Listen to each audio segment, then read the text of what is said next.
Now, they've been called internment camps, even concentration camps, but they continue to be built. They're part of China's program of detention of Uighurs and other Muslim minorities in the province of Xinjiang, all to ostensibly fight terror.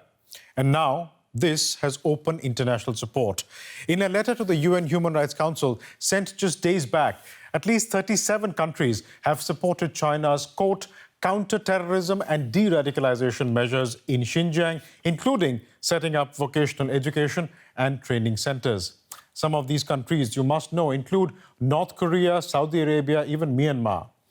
But upwards of 1 million Uyghurs and Turkic minorities have been detained in the camps. Their crime, their faith.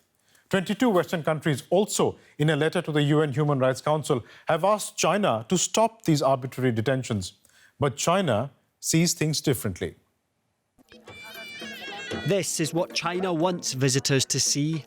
A folk dance outside the largest mosque in the country.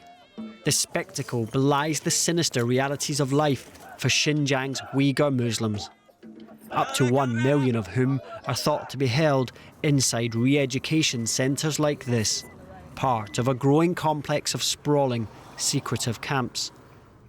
For journalists trying to get close to the prisons, Are they creating pretend accident? plain-clothed police stage road traffic accidents and run old-fashioned interference to stop outsiders finding out what's happening inside. A former inmate described his ordeal in an interview last year. They grab me and put me into a metal chair-like device. In it you stand still and cannot move. Your arms are secured by the metal parts and your chest is exposed. After 6 hours in this device, my whole body ached. The pain becomes unbearable. This is why, 10 years ago, Uyghur Muslims rioted after 2 workers were killed by a Han Chinese. 200 people died in the clashes. Fearful of a repeat, the crackdown against the Uyghurs continues to this day. Independent analysis shows that in recent years the number of camps in the far western state has tripled. Last month, the government allowed rare, controlled access to the canteen and dormitories at one facility. Access all areas it was not. The busy food market in downtown Kashgar tells a very different story. But despite appearances here, this is still a province shrouded in secrecy. But German researcher Adrian Zenz is looking to change that through his work. He joins me now from Washington, D.C. Mr. Zenz, good to have you on the program. Now, based on the research that you regularly conduct, what is the latest? What is happening on the ground in Xinjiang? The latest situation is that the Chinese government is gradually trying to move into a longer-term solution. Obviously, you cannot keep hundreds of thousands or 1 to 2 million people in internment for a long time.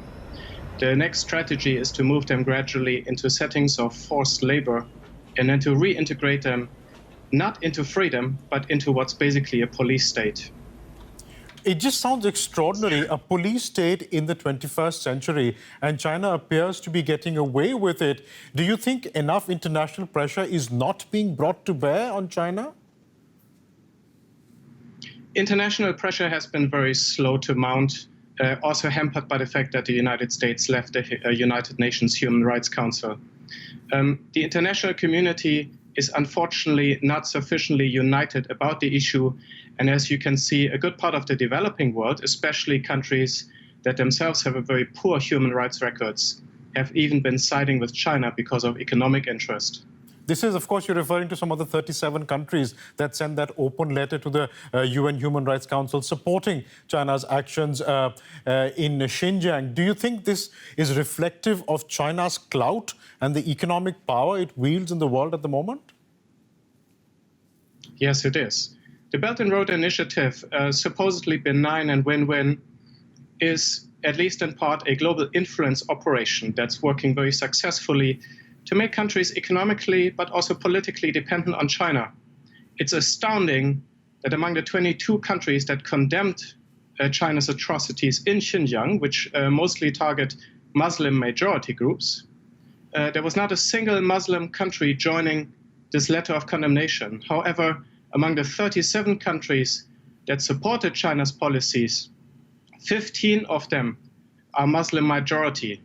This by itself is absolutely astounding and shocking, but also a testimony to China's increasing clout and influence, especially in the developing world. So would you say that if there is a Uyghur person watching this broadcast, there is nothing they have to hope for? Essentially, they are on their own.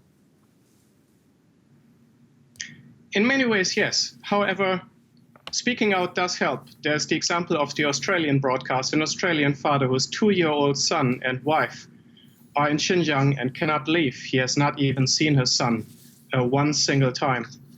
Now the Australian government at least has lodged an official petition to the Chinese embassy in Australia that those two can leave China and be reunited.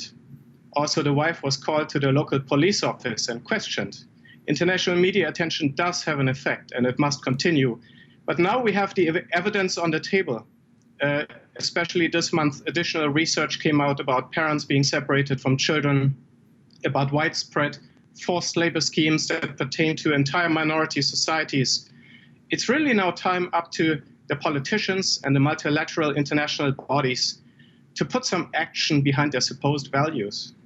Right, and hopefully that does happen. Adrian Jens, thank you for speaking to us about this subject.